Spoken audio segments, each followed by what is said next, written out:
지난 줄거리. 주인공 헨릭은 어느 날 쌍둥이 형제처럼 지낸 절친한 친구와 사랑하는 아내에게 기만당한 것을 안다. 존재를 뿌리까지 송두리째 뒤흔드는 이 갑작스러운 사건은 결국 세 사람의 인생을 파괴한다. 친구 콘라드는 말 한마디 없이 세상의 다른 끝으로 종적을 감추고 삶의 양지 쪽에서 부족함 없는 삶을 영위하던 헨릭은 배신감과 절망에 휩쓸려 고독으로 칩거한다. 그리고 한 집에 살면서도 가혹하게 8년 동안 침묵을 지키는 남편과 비겁하게 도주한 연인 사이에서 헨릭의 아름다운 부인은 결국 죽음을 택한다. 마침내 죽음을 앞둔 인생의 황혼에서 콘라드는 돌아온다. 지금부터 열정 마지막 회 들려드리겠습니다. 나를 크리스티나에게 소개한 사람은 바로 자네였지. 그녀가 자네에게 관심이 있다는 말을 자네는 단 한마디도 비치지 않았어. 내 평생 나와 크리스티나의 만남만큼 그렇게 확실하게 느낀 것은 없네. 그녀의 흑안에는 여러 종류의 피가 흘렀어. 독일, 이탈리아, 헝가리, 게다가 아버지 쪽 친척의 폴란드의 피 한 방울. 그녀가 어떤 사람인지 말로 규정하거나 확정짓기는 매우 어려웠네. 그녀의 내면은 길들이지 않은 야성 그대로였어. 내가 줄 수 있었던 모든 것, 재산과 사회적 신분은 사실 그녀에게 별 가치가 없었네. 자네도 잘 알겠지만 이 여인은 내적으로 구속이라는 것을 몰랐네. 오늘날 그런 사람을 보기는 어려워. 구속을 모르는 사람들은 남자나 여자나 아주 드물지. 그녀는 자신의 내적인 품위를 책임질 줄 알았지. 이 집에는 그녀의 그림이나 사진이 한 장도 없네. 오랫동안 우리 선조들의 초상화 옆에 걸려있던 오스트리아 화가의 그림도 떼어버리고 없어. 그렇네. 크리스티나의 그림은 이 집 어디에도 없다네. 그것이 대단한 일이라도 되는 양 그는 흡족한 표정으로 말한다. 그런데도 설핏 눈을 붙이거나 방 안에 들어서는 순간 그녀의 얼굴이 보일 때가 가끔 있어. 자네도 나처럼 그녀를 잘 알았지. 그건 우리 두 사람이 이런 이야기를 하고 있으려니 41년 전 마지막으로 자네와 나 사이에 앉아있던 그날 저녁처럼 그녀 얼굴이 뚜렷하게 보이는구먼. 그날 저녁 나는 마지막으로 크리스티나와 함께 식사했네. 자네도 알아두게. 그날 저녁 자네만이 아니라 나도 마지막으로 크리스티나와 식사를 했지. 그날 우리 세 사람 사이에 어차피 피할 수 없었던 모든 일이 일어났기 때문일세. 우리 두 사람이 크리스티나를 알았기 때문에 어떤 식으로든 결정을 내려야 했어. 자네는 열대로 갔고 크리스티나와 나는 두 번 다시 말 한마디 나누지 않았지. 그래, 그녀는 8년을 더 살았네. 우리 두 사람은 이곳 한 지붕 아래 살았지만 말을 나눌 수는 없었어. 그는 타오르는 불길을 응시한다. 두 가지 물음에 대답해주게. 장군은 말한다. 그도 앞으로 몸을 숙이고 친밀하게 속삭이듯 말한다. 자네를 기다리는 지난 수십 년 동안 나는 두 가지 물음을 생각해 두었네. 이 물음에는 자네만이 대답할 수 있다네.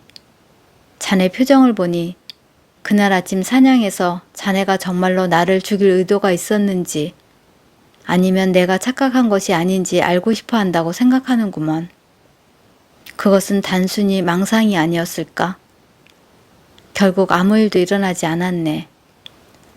그리고 내가 두 번째로는 자네가 크리스티나의 연인이었는지 물을 거라고 생각하겠지? 흔히 말하듯이 자네가 나를 속이고 또 빈약한 말 뜻 그대로 그녀가 나를 속였는지. 이복의 친구 아닐세. 이제 나는 이 두 가지 물음에는 관심이 없네. 자네가 그날 아침 나를 죽이려 했다는 것은 확실하게 알기 때문이지. 자네를 비난하는 것이 아닐세. 그보다는 차라리 자네에게 동정을 느끼네. 내적으로 묶여있는 아주 가까운 사람을 어떤 이유에서든지 죽이기 위해 총을 겨누는 시련이 닥친다면 틀림없이 몸이 끔찍할 게야. 그 순간 자네가 바로 그런 일을 겪었기 때문이지. 지난 수십 년 동안 단 한시도 나는 자네가 나를 죽이려 한 사실을 의심해 본 적이 없어. 그리고 항상 자네를 불쌍하게 여겼지. 그 끔찍한 시련의 순간을 자네의 입장이 되어 체험한 것처럼 나는 자네가 느꼈을 심정을 속속들이 알고 있네. 그것은 자아 상실의 순간, 지하 세계의 힘이 세상과 심장을 지배하고 밤이 사악한 입김을 내뿜는 새벽의 순간이었어. 아주 위험한 순간이지. 나는 그 순간을 알고 있어. 그러나 이보게, 그런 것들은 다 경찰 조서를 꾸밀 때 필요한 재료에 지나지 않아. 내가 이미 몸과 마음으로 잘 알고 있는데 법정에서나 필요한 그런 사실이 무슨 소용이 있겠나.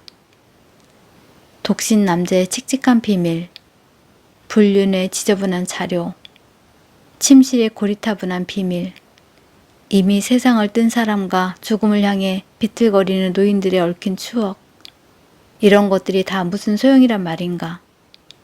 인생의 황혼에 선 지금 불륜과 살인미수를 변명하라고 자네에게 요구하고 법적으로 시효가 지난 행위와 행위 미수에 대해 자백을 얻어내려 한다면 그 얼마나 우스꽝스럽고 비참한 소송이겠나. 이 모든 것은 자네와 나, 우리의 젊은 날 추억과 우정을 손상시키는 부끄러운 짓일세. 그리고 어쩌면 있는 그대로 한번 다 이야기하면 자네의 마음이 가벼워질지도 모르지. 그러나 나는 자네의 마음이 가벼워지길 원하지 않아. 내가 원하는 것은 진실이네. 우리 함께 지난 일들을 한번 돌이켜보고 진실을 알아내는 것일세. 그리고 나서 죽는 게야. 나는 여기 집에서, 자네는 런던이나 열대, 이 세상 어딘가에서 죽겠지. 인생의 종착역에서 진실과 거짓, 기만, 배반, 살인미수나 살인이 다 무슨 소용이 있고 나의 아내, 내 다시 없는 사랑, 삶의 희망이 내 둘도 없는 절친한 친구와 언제 어디서 몇 번이나 나를 속였는가 하는 문제가 무슨 대수겠는가. 자네가 이 슬픈 천박한 진실을 말하고 모든 것을 자백한다고 치세. 그리고 또 어떻게 시작했으며 어떤 시기와 질투심, 두려움과 슬픔이 서로의 품으로 뛰어들게 했고 그녀를 안으면서 자네가 무엇을 느꼈고 그 무렵 크리스나의 영혼과 육신에 어떤 복수욕과 수치심이 살고 있었는지 정확하게 이야기한다고 하세. 하지만 그런 것이 다 무슨 가치가 있겠나. 죽음을 앞둔 이제는 41년 전 그때처럼 감히 이러한 문제들에 단호하게 대답할 용기가 없네. 크리스나가 나를 자네 집에 혼자 두고 갔던 41년 전 그때 말일세. 내 발길이 닿기 전 그녀는 수없이 그 집에 들렀고 자네는 크리스나를 맞아들이기 위하여 그 집에 온갖 것을 끌어모았지. 그 집에서 내게 가장 가까웠던 두 사람이 그렇게 굴욕적이고 저속하게, 그래 진부하게 나를 배반하고 기만했지.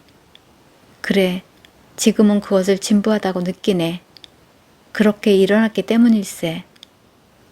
나는 무슨 큰 범죄의 증거라도 목격하는 심정으로 자네가 숨겨두었던 집에 서 있었지. 그리고 가구와 프랑스식 침대를 뚫어져라 바라보았어. 그래, 젊은 나이에 아내가 형제보다 가까운 둘도 없는 친구와 자신을 속였다면 당연히 주변의 세계가 붕괴했다는 느낌이 들 수밖에 없네. 어쩔 수 없어. 누구나 다 그렇게 느끼는 법이지. 질투심과 실망, 허영심이 이루 말할 수 없이 사람의 마음을 아프게 할 수 있다네. 그렇지만 다 지나가네. 이해할 수 없고 또 내일 당장은 아니지만 아니 몇 년이 지나도 분노는 쉽게 수그러들지 않지. 그렇지만 어쨌든 결국 모든 것은 지나가네. 우리네 인생처럼 지나가지. 나는 성으로 돌아와 내 방에서 크리스나를 기다렸네. 그녀를 죽이기 위해서였던지 아니면 그녀 입에서 진실을 듣고 용서하기 위해서였던지 어쨌든 나는 기다렸네. 저녁까지 기다렸지. 그래도 그녀는 돌아오지 않았어. 그래서 나는 수렴용 별장으로 갔네. 어린애 같은 짓이었어. 세월이 지나 이제 나와 다른 사람들을 판단하려고 돌아보니 이 교만, 기다림, 떠남이 어린애 같은 짓으로 보이네. 그러나 이보게 사람이란 그렇다네. 아무리 정신을 바짝 차리고 경험이 많아도 타고난 본성이나 그 끈질긴 생각에 대해서는 어쩔 도리가 없어. 자네도 물론 잘 알고 있겠지. 나는 수렴용 별장으로 갔네. 자네도 그곳을 알지. 여기에서 멀지 않아. 그리고 8년 동안 나는 크리스나를 보지 않았어. 죽은 시신이 된 다음에야 다시 보았지. 어느 날 아침 그녀가 죽었으니 집에 와도 된다고 니니가 기별을 했네. 그녀가 병이 들었다는 것은 나도 알고 있었어. 8년 동안 매일 저녁 나는 성에서 일어나는 일에 대해 보고를 받았네. 크리스나가 건강했을 때도 그랬고 훗날 그녀가 알아누워 죽기로 결심했던 때도 그랬어. 나는 그런 결심을 할 수 있다고 생각하네. 아니, 지금은 확실하게 그렇다고 알고 있네. 그러나 나는 크리스나를 도울 수 없었어. 비밀이 우리 사이를 가로막고 있었기 때문이지. 그것은 용서할 수도 없고 무엇이 숨어 있는지 알 수 없기 때문에 때가 되기 전에 열어서도 안 되는 비밀이었어. 어떤 사람은 비밀이 두려워 사랑한 여자 곁을 떠나고 남아있는 사람은 침묵을 지키며 끊임없이 대답을 기다리지. 내 눈으로 직접 그것을 보았네. 그리고 또 몸으로 체험했지. 나는 집으로 가서 저녁까지 기다렸고 그런 다음 수렴용 별장으로 건너가서 8년 동안 말 한마디, 소식 한 줄이 오기를 기다렸네. 그러나 크리스나는 끝내 오지 않았어. 별장에서 이곳 성까지는 마차로 2시간 거리일세. 그러나 이 2시간, 이 20km가 나한테는 시간적으로나 공간적으로 자네의 열대보다 더 먼 거리였어. 나는 그런 사람이네. 나는 그렇게 교육받았고 그래서 매사가 그런 식이었지. 크리스티나가 소식을 보냈더라면 어떤 소식이든 그녀가 원하는 대로 되었을 것이네. 내가 자네를 데려오길 원했더라면 나는 온 세상을 뒤져서라도 자네를 찾아서 데려왔을 걸세. 내가 자네를 죽이길 원했더라면 나는 세상 끝까지라도 자네를 찾아가서 죽였을 걸세. 이혼을 원했더라면 이혼했을 걸세. 그러나 그녀는 아무것도 원하지 않았어. 그녀도 그녀 방식대로 여성적인 방식으로 인격이 있었기 때문일세. 그녀 역시 사랑한 사람들에게서 상처를 받았네. 한 사람은 운명적인 결합에 자신을 불태울 수 없었기 때문에 정열 앞에서 도망쳤고 다른 한 사람은 진실을 알면서도 기다리고 침묵했지. 우리 남자들이 아는 것과는 다른 의미에서 크리스티나도 지조가 있었네. 그 당시 자네와 나만이 아니라 그녀도 시련을 겪었어. 운명이 우리를 덮쳐 강타했고 우리 세 사람은 함께 운명을 짊어졌네. 8년 동안 나는 그녀를 보지 않았고 8년 동안 그녀는 나를 부르지 않았지. 우리에게는 시간이 얼마 남지 않았어. 그래, 하고 싶은 말은 한 번은 꼭 해야겠다고 생각하면서 조금 전 자네를 기다리고 있는데 유모가 뜻밖의 소리를 했네. 그녀가 죽음의 문턱에서 나를 찾았다는 것이었어. 자네가 아니라. 뭐 흡족해서 이런 이야기를 하는 것은 아닐세. 하지만 또 흡족한 마음이 전혀 없지 않다는 것도 명심하게. 그녀가 나를 찾았다면 굉장한 일은 아니지만 그래도 중요하네. 그러나 나는 저 세상 사람이 된 다음에야 그녀를 다시 보았네. 죽은 모습이 참 아름다웠지. 고독한 세월에도 아름다움과 젊음을 잃지 않았어. 병마도 그녀의 남다른 아름다움, 깊이 있는 조화를 건드리지 못했네. 하지만 그런 일이 이제 와서 자네하고 무슨 상관이 있겠나. 자네는 바깥 세상에서 살았고 크리스티나는 죽었네.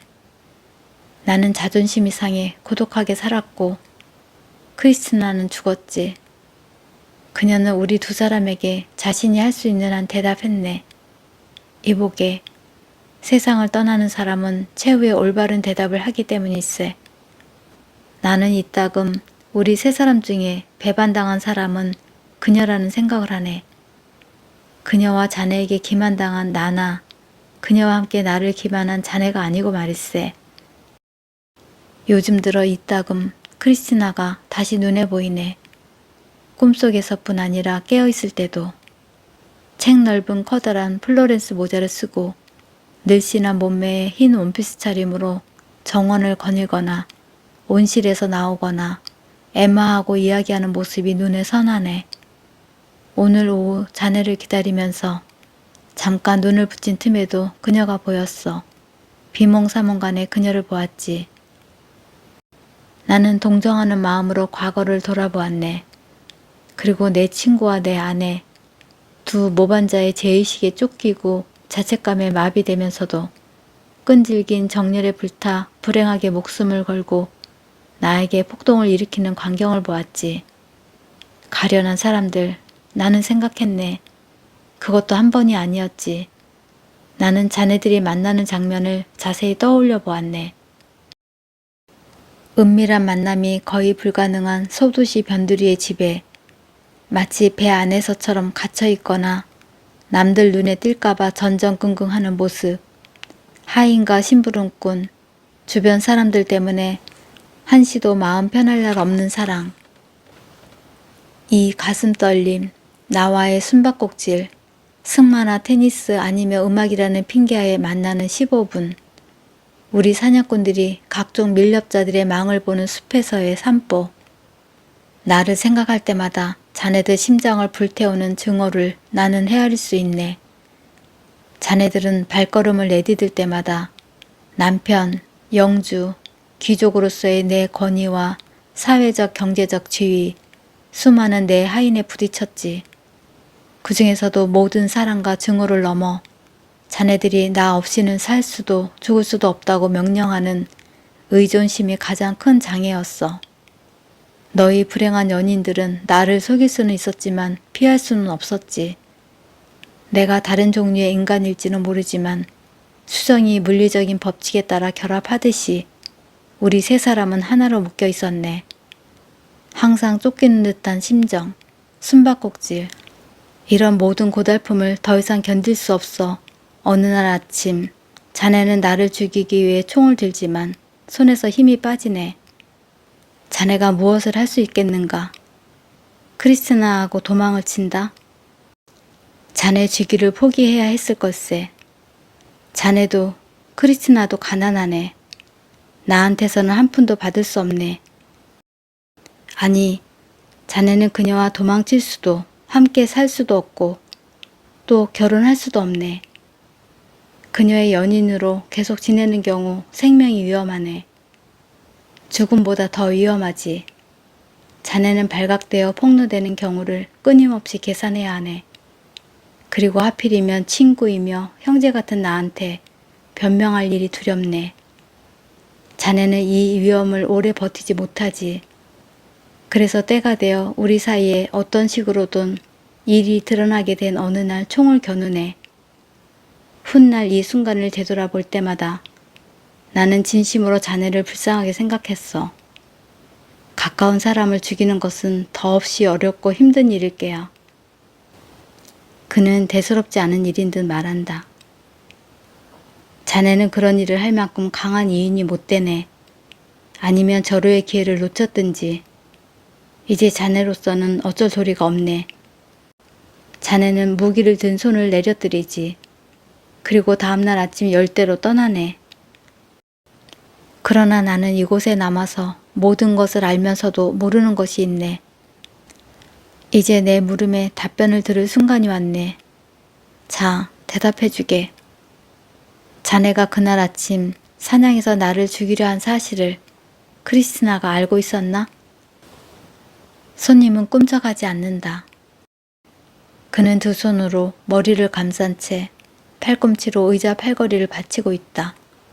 숨을 깊이 들이마시면서 몸을 앞으로 굽히고 손으로 이마를 문지른다.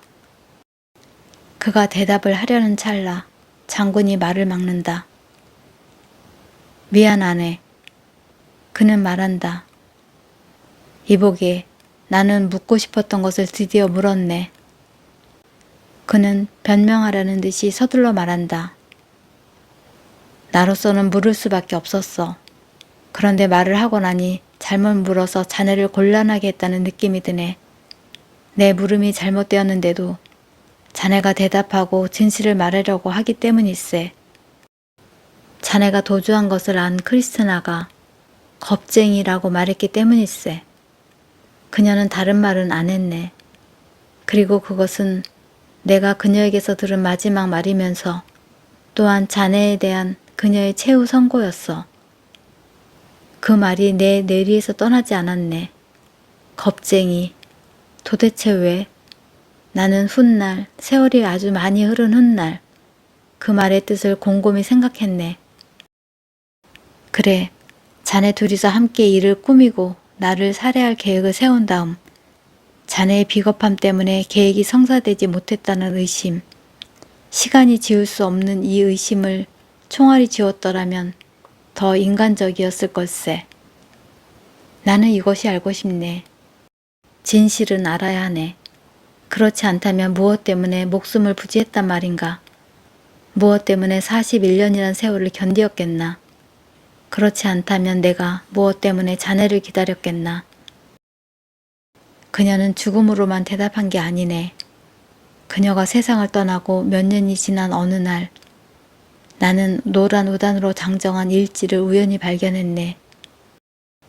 사냥을 했던 날 밤, 자네에게 결정적인 그날 밤 그녀의 책상 서랍에서 찾지 못한 일지를 말일세. 그것은 어디론가 사라졌고 자네는 다음날 멀리 떠났지. 그리고 나는 크리스티나하고 두 번 다시 말 한마디 나누지 않았어. 그러다 그녀가 저 세상 사람이 되었고 자네는 먼 곳에서, 나는 이 집에서 살았네. 크리스티나가 세상을 뜬 후 이곳으로 돌아왔기 때문이지. 많은 세월이 흐른 어느 날 나는 크리스티나의 물건들 틈에서 그것을 발견했네. 푸른색 끈으로 동여맨 그 일지는 상하에 그린 그녀 어머니의 초상화, 그녀 아버지의 도장, 나한테 받은 말린 서양란 한 송이와 함께 상자 안에 들어있었어. 그녀 아버지의 반지로 봉인되어 있었지. 이것이 그 일지일세. 그는 말하면서 일지를 꺼내 친구에게 내민다. 크리스티나가 남긴 것일세. 나는 열어보지 않았네. 그녀가 그걸 허락하는 요원 같은 것을 남기지 않았기 때문일세. 우리 크리스티나의 전원을 같이 읽지 않으려나? 장군이 묻는다. 아닐세. 콘라드는 말한다. 읽고 싶지 않은가? 장군은 윗사람처럼 차갑고 오만하게 묻는다. 아니면 읽을 용기가 없나? 그들은 일지를 사이에 두고 몇 초 동안 서로의 눈을 응시한다. 장군은 콘라드를 향해 여전히 일지를 내밀고 있다. 그의 손은 떨리지 않는다. 그는 천천히 손을 들어 얇은 공책을 다 타고 숨만 남은 난로에 던진다. 숯은 희미하게 달아오르기 시작하면서 재물을 받아들이고 연기를 내며 서서히 책의 재료를 빨아들인다. 잿더미에서 작은 불꽃이 인다. 불꽃이 예기치 않은 먹이에 기뻐하는 양 다시 살아나 혀를 얼른거리며 너울대기 시작하는 것을 그들은 꼼짝 않고 주시한다. 불꽃이 높이 치솟아오르고 복납이 녹는다. 노란 우단이 쓴 연기를 내며 타오른다. 보이지 않는 손이 상아빛 책장을 넘긴다. 불꽃 사이에서 갑자기 크리스티나의 필체, 지금은 먼지가 되어버린 손이 한때 종이에 남긴 길쭉길쭉한 활자들이 보인다.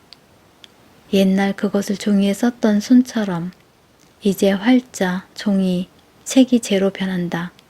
숫덩이 사이에 검은 재만 남아있다. 그것은 물결무늬 흑사 베일처럼 부드럽게 빛난다.